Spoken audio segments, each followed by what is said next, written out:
देखिए Laplace transform का एक और rule, division bye T property.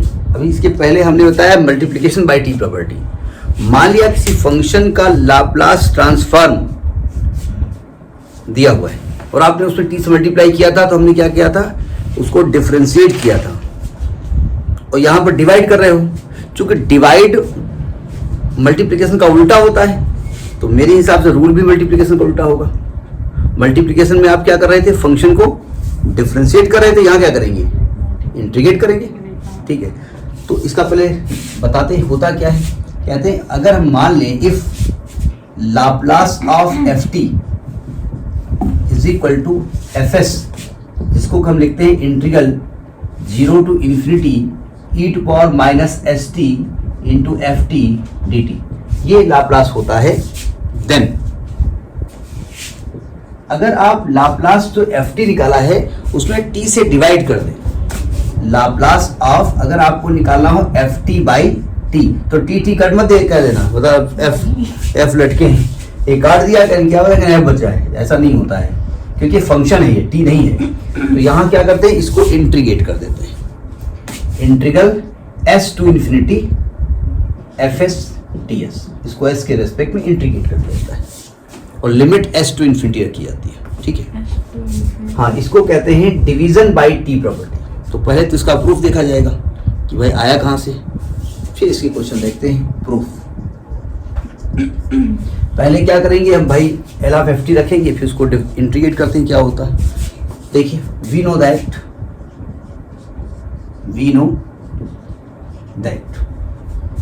L of F T is equal to, जिसको एफ एस लिखते हैं, लिख दो एफ एस, जिसकी वैल्यू होती है 0 to infinity e to power minus S T into F T D T. इसको एक क्वेश्चन नंबर 1 कर देंगे। ठीक है, एक्चुअली हमको लाना क्या है, हमको इसको डिफरेंशिएट करना है। देखिए ध्यान से, यहाँ एफ एस लिखा है ना, तो हम यहाँ इंटीग्रेट करना है, एफ एस को एस के रेस्पेक्ट में इंटीग्रेट करना है, लिमिट क्या लेनी, एस टू इन्फिनिटी। तो आप क्या करेंगे, इसी को ये मतलब ये इसी को हम इंटीग्रेट करने जा रहे हैं, एफ टी बाई टी लिखेंगे, ये मुझे एफ एस मिल गया, एफ एस की वैल्यू ये मिल गई, तो इसी को हम इंटीग्रेट करने जा रहे हैं और लिमिट क्या लेंगे इसकी, एस टू इन्फिनिटी। तो integrating equation 1, integrating equation 1 with respect to s by taking limit s to infinity, limit यहाँ s से इन्फिनिटी लेंगे, वी गेट। हम करेंगे क्या कि यहाँ पर ये आ जाएगा, ये चीज आ जाएगी और ये रिजल्ट आपका आना चाहिए था, नहीं समझे, तो यहाँ तो इंटीग्रेट करेंगे, ये चीज आ गई, ये चीज हम लिखने जा रहे हैं और हम इंटीग्रेट इसको करेंगे, रिजल्ट हमारा ये आना चाहिए, यही आप चाहते हैं। देखो ध्यान से, यानी इंटीग्रल क्या करेंगे, S to infinity F S D S करना है, इज इक्वल टू, यहाँ पर तो ऑलरेडी इंटीग्रल का रूप है, तो इसके बाहर एक और इंटीग्रल लगाना पड़ेगा, तो आएगा इंटीग्रल एस टू इंफिनिटी और अंदर क्या लिखा है, integral 0 to infinity e to power minus S T into F T D T और बाहर हो जाएगा डी एस। ठीक है, अब इसको लिखा कैसे जाए, तो आप देख रहे हैं कि दो फंक्शंस के रेस्पेक्ट में इसको डिफरेंशिएट किया जाए, इंटीग्रेट किया जा रहा है और दो ही इंटीग्रेशन है, यानी डबल इंटीग्रेशन का कंसेप्ट हो जाएगा। डबल इंटीग्रेशन आपको पढ़ाया गया था इतना बड़ा मुंह खुल गया था, और जो था वो तथा उसको तथागत हो गया।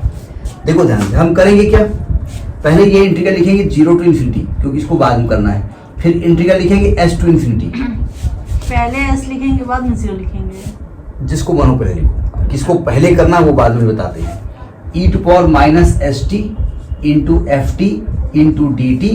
इधर पहले आपने यहाँ से पहले ds लिखा, तो यहाँ पहले ds लिख दो, बाद में dt कर दो, इधर उधर लिखोगे कोई फर्क नहीं पड़ता है। अब किसको पहले इंटीग्रेट करेंगे वो बात मायने रखती है। जरा देखो ध्यान से, पहले किसको इंटीग्रेट करना है, देखो पहले उसको इंटीग्रेट करना है जिस वेरिएबल की लिमिट लिखी। अब आप बताइए, ये मैं रब कर दूं, पहले उसको इंटीग्रेट करो जिस वेरिएबल की लिमिट लिखी हो। किसकी लिमिट रखी है? जिस वेरिएबल के फॉर्म में, एस के फॉर्म में लिमिट रखी है, क्योंकि ये जो टी की लिमिट है ना वो तो कांस्टेंट है 0 to इन्फिनिटी। यहाँ पर वेरिएबल के फॉर्म में लिमिट होती है। जब आप डबल इंटीग्रेशन ट्रिपल इंटीग्रेशन पढ़ेंगे, आगे कंसेप्ट और भी आएंगे, आगे सेमेस्टर में पूछे जाएंगे, तो वहाँ पूछा जाएगा या बताया जाएगा, आप पढ़ के आए होंगे। बोले नहीं वो टीचर ने पढ़ाया नहीं, वो एक पढ़ाता था, उसके सर में बाल कम थे, उसको नॉलेज नहीं था। वो तो हम कहा बताई, हम जानित न रहे, वो पढ़े लगे, बाद ही मालूम बात। जिसकी वेरिएबल लिमिट हो पहले उसके रेस्पेक्ट में करेंगे।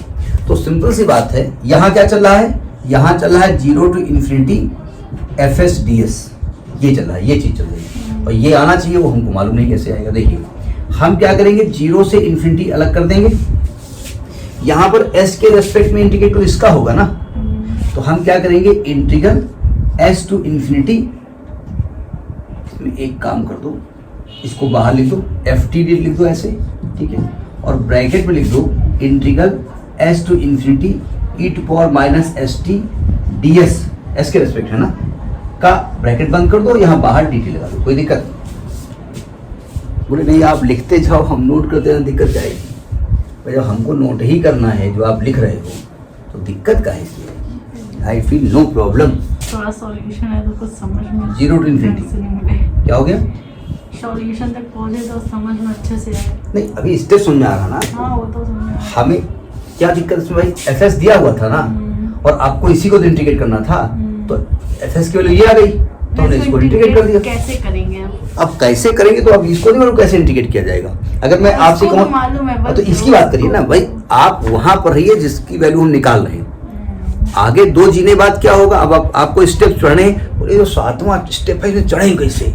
अरे पूरे पहला स्टेप चढ़ो, दूसरा स्टेप चढ़ो, 7वें पैर पहुंचेगा तो अपने आप आगे की मंजिल मिल जाएगी। ठीक है, एक आदमी था ना, उसके पास 364 दिन का खाना था, तो उसने सोचा 365वें दिन क्या खाएंगे, साल भर की व्यवस्था नहीं की, तो था नहीं, तो उसने सोचा 365वें दिन भूसा खा लेंगे, भूसा खा लेंगे उस दिन, थोड़ा हाँक लेंगे, पेट भर जाएगा। तो उसने सोचा पहले दिन भूसा खा लेते हैं, आज भूसा खा लेते हैं, और कल से खाना खाना शुरू करेंगे बढ़िया बढ़िया पूरी उड़ी, तो 364 डेज की व्यवस्था तो है ही है। तो उसने पहले दिन भूसा खा लिया, हो गया मर, तो 364 दिन का खाना धरा रह गया। तो आप पहले जो है वो खाइए, इसकी बात करते हैं।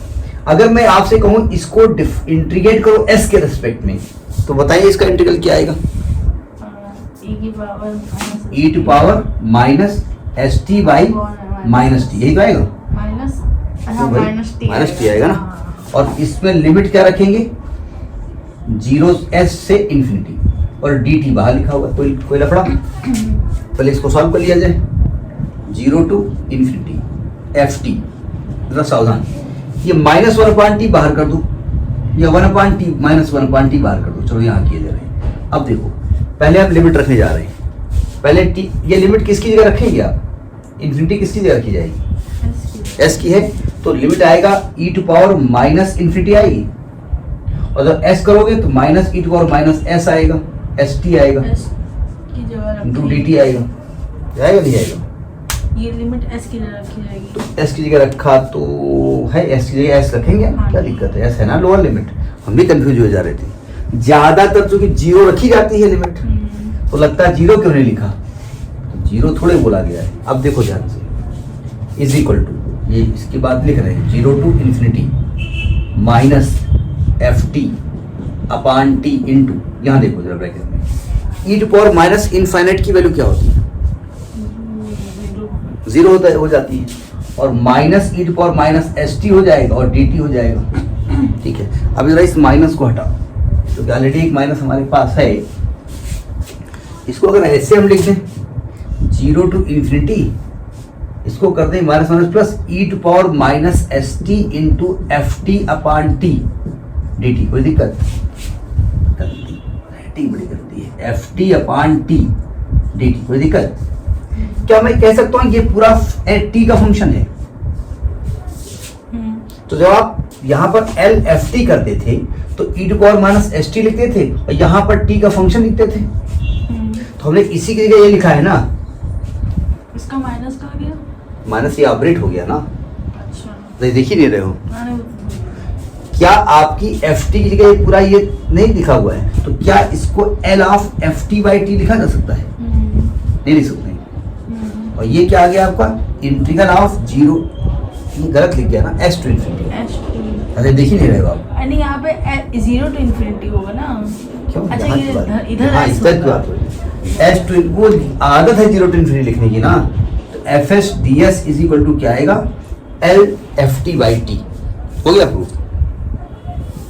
अच्छा, यहाँ पर एक कंडीशन जो आती है वो पहले समझ लीजिएगा कि भाई ये एग्जिस्ट कब करेगी। नोट कर लिया।